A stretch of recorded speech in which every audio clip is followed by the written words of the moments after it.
What's going on, everybody? Toby1 Shinobi here, and today I'm going to be breaking down all the weapons in Chapter 6, Season 4, telling you what you should be carrying and how to use these weapons most effectively. So let's go ahead and start with the shotguns and kind of the most overpowered stuff that I'm seeing in the game right now. The Wrecker Revolver is definitely up there with broken items in Fortnite. So if we're talking about the most broken items in Fortnite, Wrecker Revolver is probably going to be in that conversation as of right now. Because check this out, we're using a blue Wrecker Revolver from 15 meters out, and you can 2-tap people in zero build. So this is a shotgun that is disguised as a revolver. It's pretty much just a long-range shotgun that deals insane damage, and it's pretty busted. There's really no shotgun that I can think of that has full auto, 8 shots in the magazine, and can 2-tap from 15 meters away, 3-tap from 2 meters away with a blue. If you go ahead and switch over to the Mythic, it's going to easily 2-tap people from 20 meters away, probably up to about 30 meters away right here. Not true. 3-tap at 30 meters. But again, it's a shotgun, so the flexibility that this thing has is insane, and when you aim down sights, it becomes really good. If you're just hip firing, it's still pretty good. Like, putting out 86 damage like that from that range is pretty insane for a shotgun, right? Like, I shouldn't be dealing this much damage to this guy, and I'm allowed to just apply pressure from that range and treat it almost like a little hip fire of an AR. And the way you want to use this weapon is you really want to be aiming down sights with it and going for headshots. I'll show you aiming down sights versus not. So this is just hip fire, all body shots, 2.3 time to kill. Now we're going body, aiming down sights, 2.1. So it's definitely better, but at longer ranges like this, you really want to be aiming down sights because you're going to be hitting for like 20 to 30 damage. Where if you aim down sights, you'd be hitting for 80, 72, right? So it's significant. Now, the headshot damage is where this thing really gets crazy. Aiming down sights with the headshot multiplier, precision damage is nuts. It's completely busted. Probably needs to get fixed because this is, yeah, again, one of the most powerful guns we've ever had in Fortnite because of the flexibility it has. And yeah, so try to be using sliding when you're using this weapon so that you can aim down sights. Don't try to leave your feet too often because you're not going to be able to get that nice aim down sights and really get that really solid precision damage. So play it like kind of medium range, slide around, go for headshots, or just, you know, crouch and just go for the headshot alone because usually you can out DPS somebody if you hit a good shot with this thing. It's just that good, especially the Mythic. Next up, we'll talk about the Sweeper shotgun briefly. This gun is not very good. Here we go. We're at a 2.6k time to kill from 8 meters out is not very good for an auto shotgun. You know, that's all body shots. If we get for head, still 1.9, not very good. The only way to really use this weapon is to barrel stuff somebody with it. Like 5 meters out literally is pretty solid. Then you can bring it down to a 1.3, but it's just barely making it even then. See, that was 4 right there. So honestly, there's just no reason to carry this thing if the Wrecker Revolver remains how it is, because this gun just does the same thing, except for it can do it from way further out as well. So yeah, not really worth carrying the Sweeper shotgun in my opinion. Also, I think it has less shots in the magazine. Yeah, it has 7 shots versus 8. So not really any reason to carry this unless it's the only shotgun you can find. But I would carry a blue revolver over a Mythic Sweeper shotgun just because of the flexibility of the Wrecker Revolver. Being able to hit people from 20 to 30 meters out for a lot of damage is significant. It's a reason to carry the shotgun or this pistol over a normal shotgun. All right, last up, we have a unique exotic called Double Trouble. It's a little duo exotic right here. 2 shotguns, and you pick it up, and they do pretty decent damage. It's like a normal OG pump, right? Like a gold one. Does very good damage if you can hit headshots from like this range. You know, you're looking at very nice damage, and you can pump swap like you just saw. So a pump swap from 10 meters out, body shots,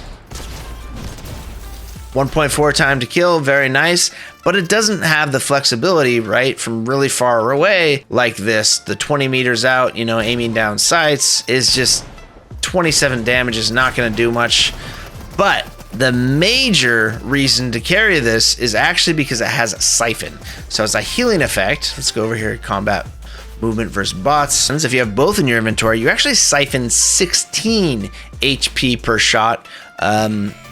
So that's really, really significant. And that's like at any range. If you deal any damage at all, you are siphoning 16 HP per shot, which is something, because these guys are frying me right now and I'm able to just stay alive. These guys, if I don't do this, if I don't siphon, these guys will kill me really, really quick. But if I just hit every shot like this, I can stay alive for a long time when I shouldn't be. And I think the map is actually trying to heal me right now because it heals over time when you're in this area. So there might be something going on.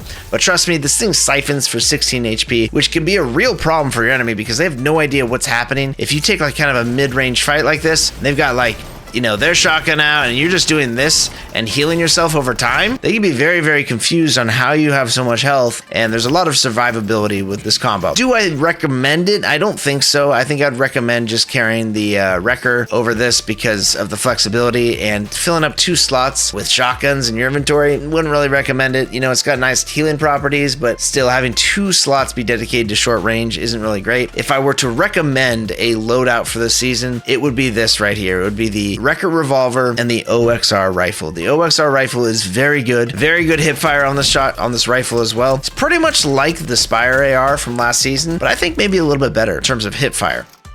If you crouch and you aim down sights with this thing, it is absolutely deadly. You know, a blue all body shots is killing very, very fast from this range. Let's see, we got all body shots right here. 1 headshot at the end, but 1.8. If you hold down the trigger, 1.9. So the key to using this AR is to tap fire, and that's kind of the story with all non-scoped ARs that have bloom. You just want to tap fire because you're going to get a faster time to kill, 1.8. And if you get some headshot damage in there as well, and you tap fire properly so that that bloom resets and the recoil resets per shot, you're gonna have even faster time to kill. So this is what I recommend carrying for guns, is the Wrecker Revolver and the OXR, and then just carry a ton of mobility and heals. So like 2 forms of mobility, probably 2 stacks of shocks and heals. And the reason for that is that everyone's carrying mobility, so you usually want to have more mobility than your enemy so that they can't run away, or so that you can run away if you get in bad trouble. And with the medallions being so busted this season, being so fast, right? You need to have a lot of mobility to get away from those things, because if you get a sweaty player that has both medallions on your butt, it's very hard to get away unless you've got like 12 shockwaves, some Flowberry Fizz, right?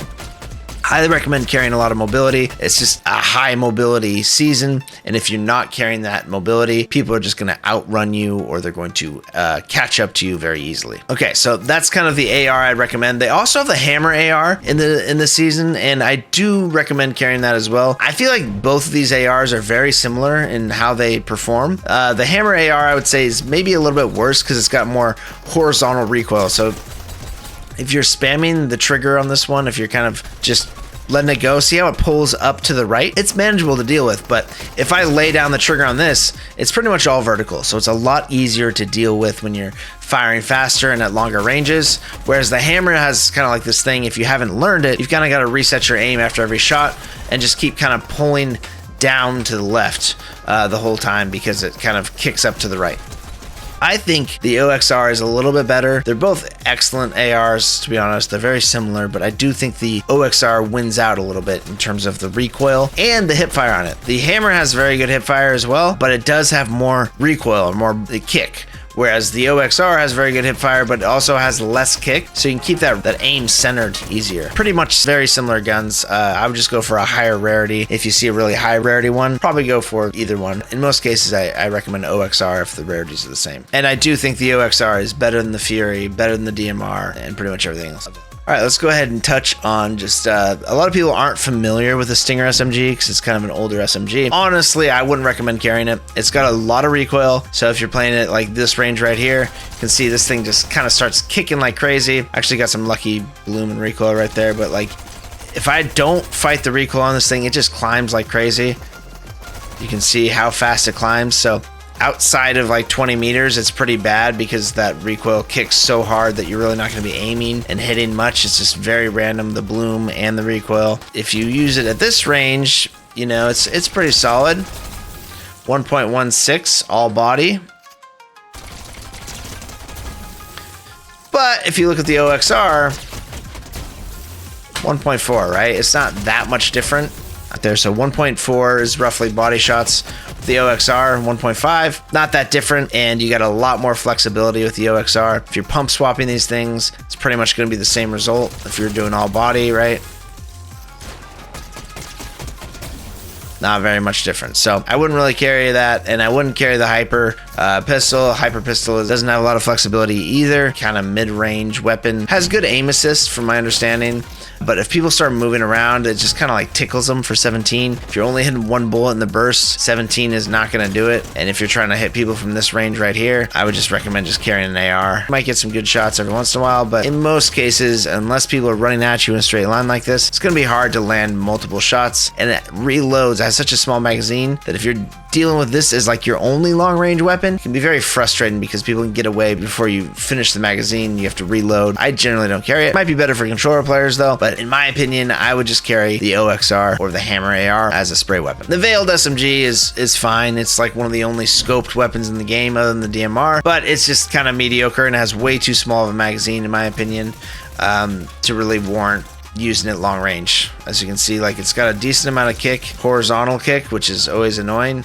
and you have to reload too often, so a lot of times people can get behind cover before you can finish the elim. So yeah, I wouldn't really recommend this, and I would say the damage output for a close range spray is not all that great either. See, that guy's standing still, and I still can't finish him in a single magazine when I was missing a couple bullets. Let's see if a full magazine to the body barely does it for 1.4. So yeah, just wouldn't carry this, to be honest, unless you have no AR whatsoever. All right, now let's talk about something very, very busted, and that is the swarmstrike rocket launcher. This, I'm sure, is going to get a nerf because as of right now, it can one-tap people in zero build. If you get a good burst, you know, I don't know what it really requires. That just killed this guy. This is 250 HP. It looks like it only hits for 150, but for some reason you can hit for more than 250 HP with a single burst. So this thing's crazy, should not be overlooked. The meta right now is for people to carry shockwaves and just be doing this to people in zero build. They just jump on their heads, hit them with one of those, and they're gonna get at least 100 damage, if not like 200 damage, or even just outright kill them if they're standing still. And then they finish up with a Wrecker Revolver. So it would look like something like this. You know, like, what are you supposed to do against that? It's very annoying. I've experienced it. I played 2 games, and in my first game, this happened to me, and I was like, okay, I understand how busted this is. Hopefully they fix it, because yeah, it's just a little too powerful. I would definitely recommend carrying the swarmstrike if you want to just delete people instantly. A gold and I think even a purple will one-shot enemies with 250 HP, which is wild. I also think it does pretty good structure damage, but let me check on that. Yeah, that does very good structure damage. Will almost do, it does like 540 structure damage. So it will delete bunkers in 2 shots, pretty much the entire bunker. Pretty wild. Yeah, not a lot of weapons that will just do that easily in the game of Fortnite.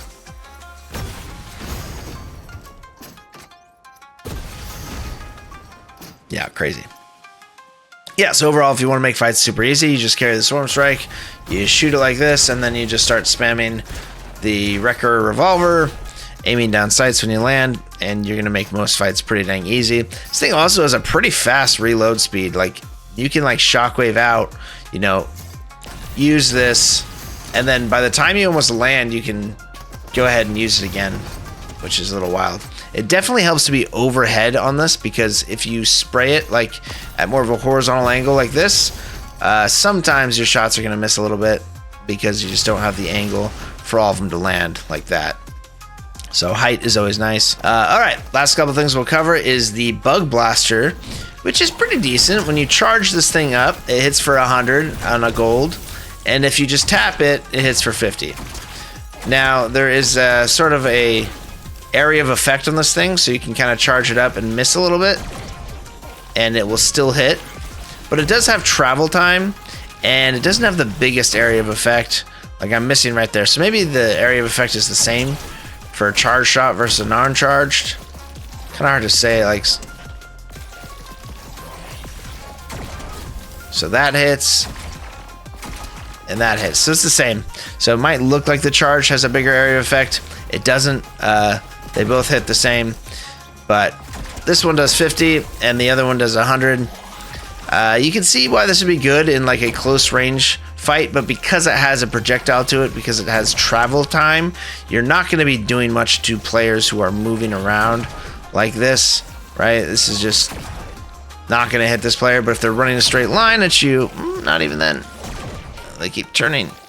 Yeah, so you can see why this is not worth carrying in most cases, unless you're very close to someone like this and you can guarantee that you hit them.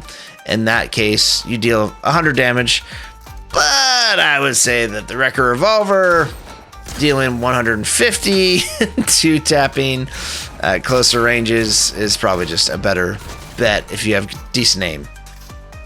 I do think that the Bug Blaster is pretty good for just like tap firing like this.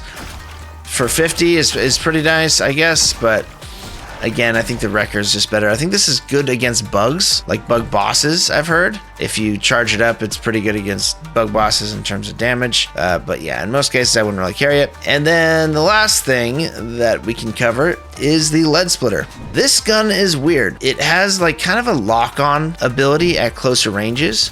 At ranges that are like medium range like this, as they get closer, you can see how it starts locking on. Look at this. This is crazy.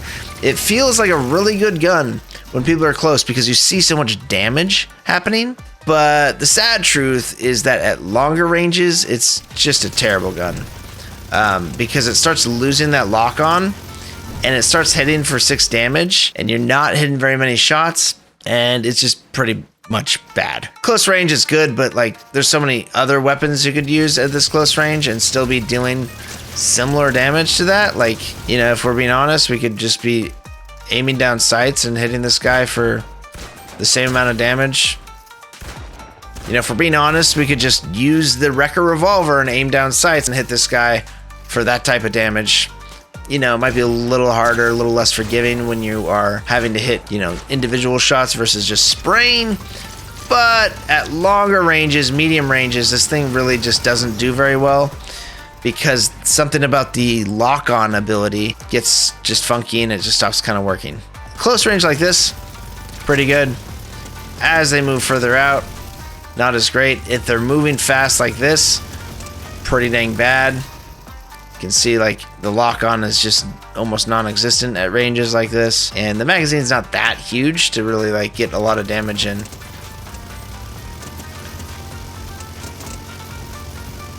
It's pretty mediocre damage right there, I'd say. Again, you could still just be using this Wrecker Revolver and dealing just as much damage, I think, as that thing. Maybe good for like killing bugs and like bosses when like all of your bullets are landing. That's probably pretty good, but other than that, wouldn't really recommend carrying it. It also has a very slow movement, so when you're using this thing, it's gonna make you walk very slow, so you're very easy to hit by an AR. Now, one thing about it that is kind of nice is when you aim down sights, it spins it up.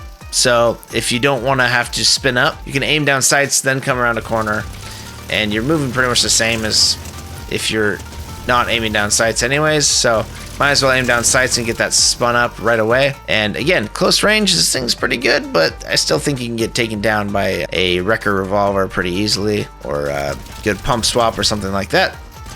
So I don't really recommend this against normal players unless you're fighting bosses or bugs or something. I'll just mention that there are exotic versions of these weapons. For some reason, the Revolver exotic is not in creative yet, so we can't test it. But that one actually hits for less damage, but I think headshots do more damage and it might fire a little bit faster. So I've seen people kind of on the fence about that one, whether they should carry it or not, because it does less damage, but headshots do more, I think, and it shoots faster. So kind of one of those things that's like kind of breaks even, I guess, unless you're hitting precision headshots a lot. The Eradicator OXR exotic right here does more damage when you start hitting more shots. So every shot that you hit starts dealing more damage. So now I'm hitting 45, now I'm at 50, now I'm at 55. As you can see, the damage just grows per shot, and it maxes out at 55, which is pretty significant if you can land multiple shots. So I do recommend carrying this AR. I think it's pretty dang good. Once it gets going, it's yeah, it's a problem. This one's very good. The Revolver, I'm not sure about.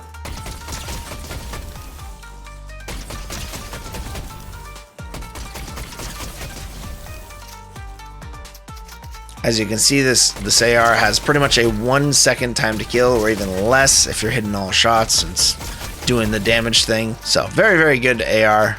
Definitely pretty busted. Recommend carrying it. And then there's just mythic versions of pretty much all this stuff. There is also the shock and slow Shockwave launcher, which is kind of cool. It slows you down in the air. This is bugged right now in BR, but I think they're going to fix it soon. But basically allows you to do this. I honestly don't know if I'd recommend carrying this, because it's going to get you killed in most cases. You can't aim down sights when you're in the air, and somebody else can just kind of melt you, and you can't like go at an angle. It just throws you straight up in the air. So I feel like this is going to be one of those things that I skip on. Might be good in like lower skilled lobbies, and when you're using the rocket launcher, might be good, or using a minigun or something like that, it might be okay. But in most cases, I think that just using a normal launcher is going to be better than a normal Shockwave launcher. Alright y'all, I think I covered pretty much all the weapons there. Hope this video was helpful. If it was, please leave a like on it. It really helps me out. And if you're gonna buy any new skins in the Fortnite item shop, please consider using my creator code TobyWantShinobi, the same as my channel name. Really helps me and my family out more than you will ever know. And if you want to take your gameplay to the next level, definitely check out my zero build mastery map. That's what I'm testing this stuff in. This is Aim Island right here, which is kind of like a free roam area. There's time scenarios. There's a whole gauntlet challenge where you can earn scores to figure out, kind of where your skills lie, all the way up to a 2nd degree black belt. And I highly recommend it. I guarantee it'll make you a better player at the game, as well as joining the Shinobi Clan as a master level member. If you join up as a master level member, you're going to get private trainings with myself and other masters every Tuesday and Friday. Check the details of that by clicking the link in the video description below, or the join button, or the subscribe plus button. And then last but not least is watching my must watch playlist for Fortnite Zero Build. These are essential videos for Fortnite Zero Build that teach you fundamental skills to master the game of Fortnite ZB. I promise you will not regret watching those. And yeah, they're my best of my best. All right, y'all. Thank you so much for watching. Have yourself a wonderful day. Shinobi out.